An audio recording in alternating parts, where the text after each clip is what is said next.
হরে কৃষ্ণ, হর হর মহাদেব। নমস্কার বন্ধুরা, আজ আমরা আবারও একটি সম্পূর্ণ নতুন জ্ঞানবর্ধক ভিডিও নিয়ে আপনাদের সামনে হাজির হয়েছি।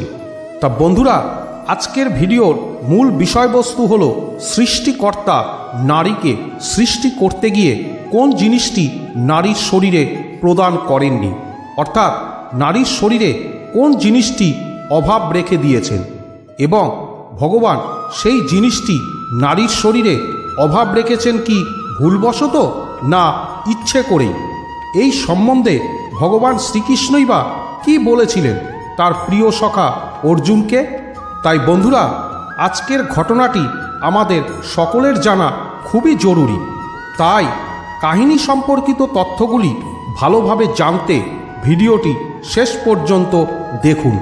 নমস্কার বন্ধুরা, আমার চ্যানেলে নতুন এসে থাকেন তবে চ্যানেলটিকে সাবস্ক্রাইব করে বেল আইকনে ক্লিক করে রাখবেন এরকমই ভিডিও সবার আগে দেখার জন্য।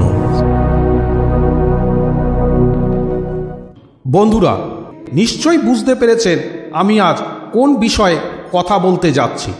ভগবান শ্রীকৃষ্ণ একবার মহাভারতে পাণ্ডুপুত্র অর্জুনকে বলেছিলেন নারীর সৃষ্টির সম্বন্ধে নানান তথ্য, অর্থাৎ সৃষ্টিকর্তা নারীকে সৃষ্টি করতে গিয়ে কোন জিনিসটি নারীর শরীরে প্রদান করেননি, অর্থাৎ নারীর দেহ থেকে সেটি বঞ্চিত রেখে দিয়েছিলেন।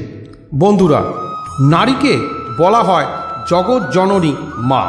পৃথিবীতে নারীর অনেক রূপ আছে এবং প্রত্যেক রূপের রয়েছে নারীর ভিন্ন ভিন্ন নাম, যেমন মা, বোন, স্ত্রী, মেয়ে, দাদি, মাসি, পিসি, ঠাকুমা ইত্যাদি ইত্যাদি। সব দিক দিয়েই তারা তাদের দায়িত্ব যথাযথভাবে পালন করে চলেছেন। বন্ধুরা, আমরা প্রায় সবাই জানি যে এই বিশ্ব সংসারে প্রতিটি জীবের মধ্যেই নানা গুণ ও দোষ রয়েছে। এটা কোনো বড় ব্যাপার না, সে পুরুষ হোক কিংবা নারী। শ্রীকৃষ্ণ আরও বলেন, যার কিছু গুণ আছে তার কিছু ত্রুটিও আছে, কিন্তু আমাদের দোষের দিকে না তাকিয়ে গুণের দিকে তাকানো উচিত। কারোর দোষ ত্রুটি দেখে আমাদের খারাপ হওয়া কখনোই উচিত নয়, কারণ বলা হয়ে থাকে মানুষ যা দেখে তাই মনে ভাবে, আর যা মনে ভাবে সেই কর্মই সে করতে চায়। সেই জন্য আমরা সেসব জিনিস দেখবই না যা আমাদের করা উচিত নয়। কিন্তু কি আর করা যাবে, আমাদের মানসিকতা এমন যে আমরা সবসময় দোষ ত্রুটিটাই দেখি, আর এই কারণেই আমাদের মনের অন্তরে গুণের অভাব, দোষ ত্রুটির আধিক্যই বেশি লক্ষ্য করা যায়। ভগবান শ্রীকৃষ্ণ মনুষ্য জাতিকে নিয়ে আরও বলেন, তোমরা ইচ্ছে করেই কারোর ভালো কাজ দেখতে চাও না। তার খারাপ গুণগুলো দেখে আমরা আমাদের মনে, মগজে, চিন্তায়, কথাবার্তায় এই আবর্জনা জমতে দিতে থাকি এবং আমাদের কথা ও কর্মের মাধ্যমে তা মানুষের মধ্যে ছড়িয়ে দেই। তাই যদি আমরা কারোর দোষ ত্রুটি না দেখে শুধু তার গুণের দিকে তাকাই, তবে দেখব যে নারী পৃথিবীর শ্রেষ্ঠ সৃষ্টি। নারী থেকেই পুরুষের উৎপত্তি এই জগৎ সংসারে। সেই জন্য নারী হলেন পৃথিবীর জননী মাতা। শুধু নারীর কারণেই পৃথিবীতে ভারসাম্য বজায় থাকে। তো বন্ধুরা, শ্রীকৃষ্ণ আরও বলেন, একজন মহিলা দেখতে যতটা কোমল হয় সে ভেতর থেকে ততই বেশি শক্তিশালী। বিশ্বের প্রতিটি দুঃখ, প্রতিটি সংকট, প্রতিটি পরিস্থিতির সাথে লড়াই করার ক্ষমতা নারীর মধ্যে রয়েছে। নারীর মধ্যেই রয়েছে হৃদয়ের ভালোবাসা ও মমতার অপার ভাণ্ডার। শিশুদের প্রতিও রয়েছে নারীর অকৃত্রিম ভালোবাসা। এছাড়া একজন পুরুষকে আনন্দ দেওয়ার একটি চমৎকার শিল্প আছে নারীর মধ্যে। এই নারী হলেন মানব ও মানবতার রক্ষক। তাই আমাদের দেশে নারীকে দেবী বলা হয়, তাকে পূজা করা হয়। কথিত আছে যে যে ঘরে নারীদের পূজা করা হয় সেখানে সব সময় দেবতারা বাস করেন। যেখানে একজন নারীকে অপমান করা হয়, অবদমিত করা হয়, অত্যাচার করা হয়, সেই গৃহে চরম দুঃখ হাত খুলে দাঁড়িয়ে থাকে। দারিদ্র্য সেখানে চরমভাবে প্রকট হয়ে ওঠে। নারী পূজার মাধ্যমেই ঘরে ঘরে দেবী লক্ষ্মীর আগমন ঘটে। তাই ভগবান শ্রীকৃষ্ণ বলেন, কোনো মহিলাকেই কখনো তুচ্ছ মনে করবেন না। তিনি আরও বলেন, প্রত্যেক গৃহে নারী হলেন পুরুষের সৌন্দর্য। ঘর শুধু নারীদের দ্বারাই প্রাণবন্ত হয়ে ওঠে। ইট কাঠ পাথর দিয়ে তৈরি ঘর ততক্ষণ পর্যন্ত ঘর বলা যাবে না যতক্ষণ না সেখানে একজন মহিলা বাস করবেন। তাই নারীকে আরেক নাম গৃহিণী বলা হয়েছে, কারণ তার আগমনের পরেই প্রকৃত গৃহ বা ঘর তৈরি হয়। নারী ছাড়া ঘরের কোনো শোভা থাকে না। ভগবান নারীকে অনেক ভেবেচিন্তে সৃষ্টি করেছেন। একজন নারীকে সৃষ্টি করতে ঈশ্বর অনেক সময় নিয়েছিলেন, যাতে তার কোনো গুণের অভাব না হয়। বলা হয়ে থাকে যে ঈশ্বর যখন মহাবিশ্ব সৃষ্টি করেছিলেন, তখন এই মহাবিশ্বকে সৃষ্টি করতে এক মুহূর্ত সময় লাগেনি। কিন্তু ঈশ্বর যখন নারী সৃষ্টি শুরু করেন, তখন অনেক সময় অতিবাহিত হয়েছিল। শ্রীকৃষ্ণ আরও বলেন, একবার ভগবান যখন নারীকে সৃষ্টি করতে অনেক দিন অতিবাহিত করলেন, কিন্তু কিছুতেই তিনি নারী সম্পূর্ণরূপে প্রস্তুত করতে পারছিলেন না, তখন ভগবানেরই এক সেবক কৌতূহলবশত ঈশ্বরকে জিজ্ঞাসা করলেন যে, হে ঈশ্বর, হে অসীম কোটি মহাবিশ্বের সৃষ্টিকর্তা, কোটি কোটি মহাবিশ্ব সৃষ্টি করতে যেখানে তোমার এক মুহূর্ত সময় লাগেনি, সেখানে ভগবান আপনি এমন কি সৃষ্টি করছেন যার জন্য আপনার এত সময় নিচ্ছে? সেবকের প্রশ্নের উত্তর দিতে গিয়ে ভগবান বলেন, হে সেবক, এটি আমার সর্বশ্রেষ্ঠ সৃষ্টি। এই সৃষ্টিকে জগৎ সংসারে নারী নামে সম্বোধন করা হবে। আমি এই সৃষ্টির মধ্যে অপার গুণাবলী স্থাপন করছি, যাতে প্রতিটি কাজের জন্য আমাকে আর পৃথিবীতে যেতে না হয়। আমার এই সৃষ্টির অনেক রূপ এবং অনেক নাম থাকবে। প্রধানত 4টি রূপে দেখা যাবে: মা, বোন, স্ত্রী ও কন্যা। এর উপরেই আমি সৃষ্টির বিশাল দায়িত্বভার অর্পণ করছি, যে কারণে আমি এই সৃষ্টিকে প্রতিটি পরিস্থিতির সঙ্গে লড়াই করতে যাতে সক্ষম হয় তার ব্যবস্থা করেছি। এই সৃষ্টির মধ্যেই দেখা যাবে সাহস এবং সহনশীলতার এক অপূর্ব সমন্বয়। কঠিন থেকে কঠিনতর পরিস্থিতির মধ্যে নিজেকে সামলে রাখার ক্ষমতা থাকবে এই সৃষ্টির।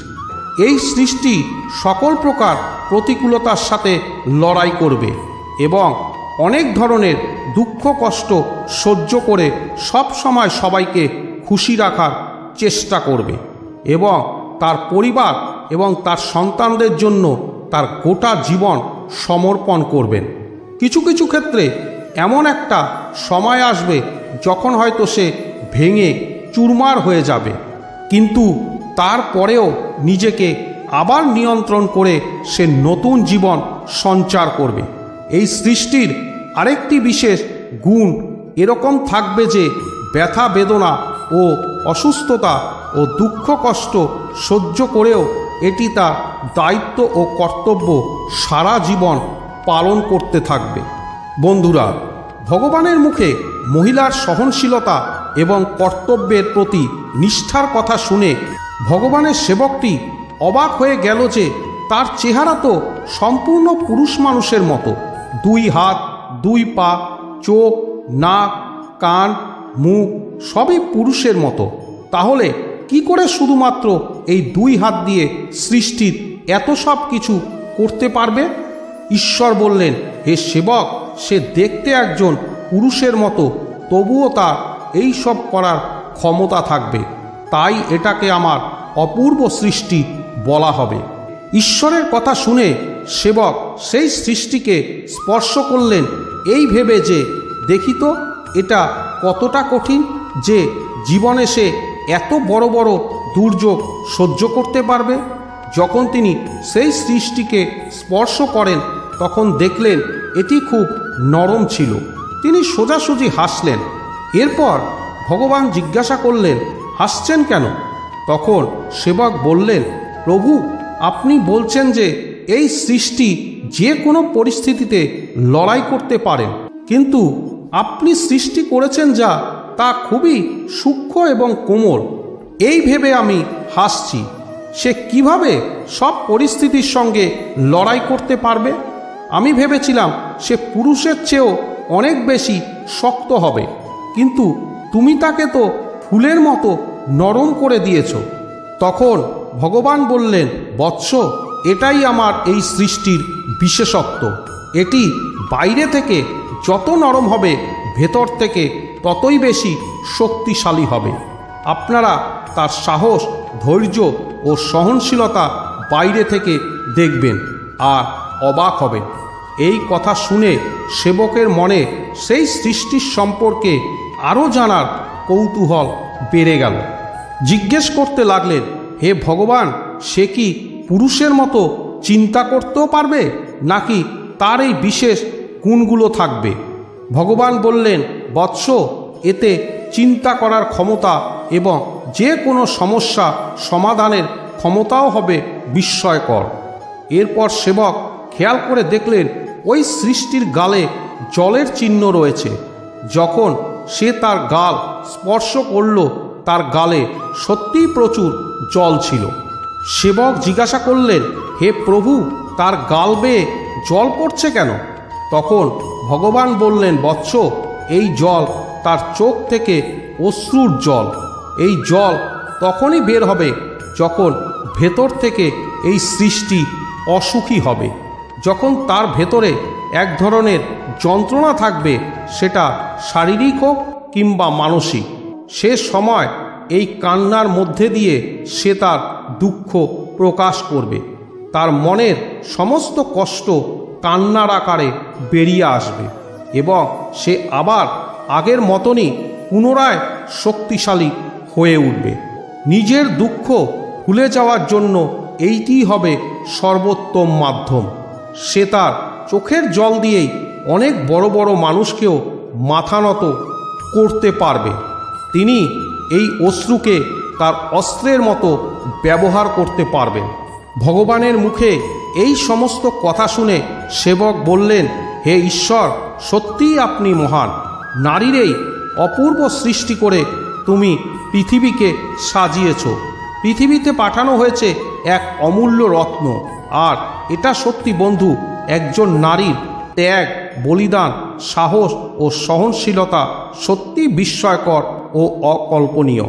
নারীর মতো এত বড় ত্যাগ আর কেউ করতে পারে না। কিভাবে সে তার বাবা মা, ভাই বোন এবং নিকট আত্মীয় পরিবার থেকে আলাদা হয়ে অন্য পুরুষকে বিয়ে করার এবং তার সাথে সারা জীবন বসবাস করার শপথ নেয়। একটু ভেবে দেখুন তো বন্ধু, বাবা মা, ভাই বোন, পরিবার থেকে কয়েকদিন বিচ্ছিন্ন থাকলে কেমন লাগে? নারী তার পরিবারের সদস্যদের কাছ থেকে চিরতরে বিচ্ছিন্ন হয়ে সারা জীবন আপনার সাথে থাকতে এসেছে। যাদের সাথে সে খেলেছে এবং যাদের সাথে সে বড় হয়েছে, যাদের সাথে তার অনেক ধরনের অনুভূতি জড়িত ছিল, কিভাবে সে সব ছেড়ে চলে এসেছে এবং তারপর কিভাবে একটি অজানা জায়গায় যাওয়ার পরে, যেখানে তার কোনো পরিচিতি নেই, সে সেখানে থাকে এবং জীবনের সন্ধান করে। সে নতুন করে সুখ সংগ্রহ করে তাদের সাথে মানিয়ে নেওয়ার চেষ্টা করে। এছাড়া তার সুখ এবং দুঃখকে ভাগ করে নেয়। সে নিজে খুশি থাকুক বা না থাকুক, সে তার পরিবারের সদস্যদের খুশি রাখার চেষ্টা করে। অনেক সময় পরিবারের অন্যান্য সদস্যদের বিভিন্ন ধরনের খারাপ চিন্তাভাবনা দেখা যায়, যার জন্য সেই নারীর জীবন অতিশয় কষ্টকর হয়ে ওঠে।